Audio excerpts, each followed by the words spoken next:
bastante emoción. En vida rendimos el mejor homenaje a las madres de nuestra patria querida.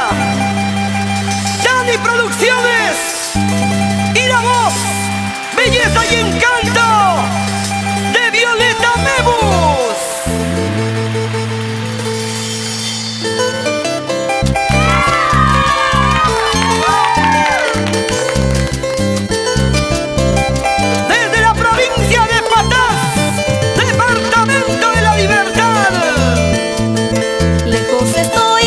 De tu sagrada presencia, lejos estoy, madrecita, de tu sagrada presencia. Cerquita en tu pensamiento, siempre que sientas mi ausencia, siempre que sientas mi ausencia.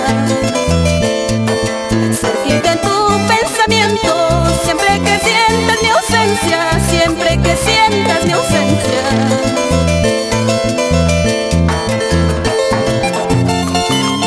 Para mi linda madrecita, Teresa Castillo Bustamante, ¿cómo te quiero, mamita linda? Ha pasado tanto tiempo y el recuerdo, el amor, cada día es más grande, más inmenso.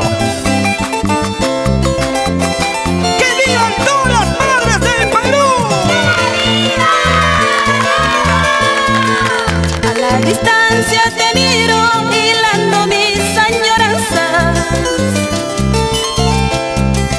A la distancia te miro hilando mis añoranzas.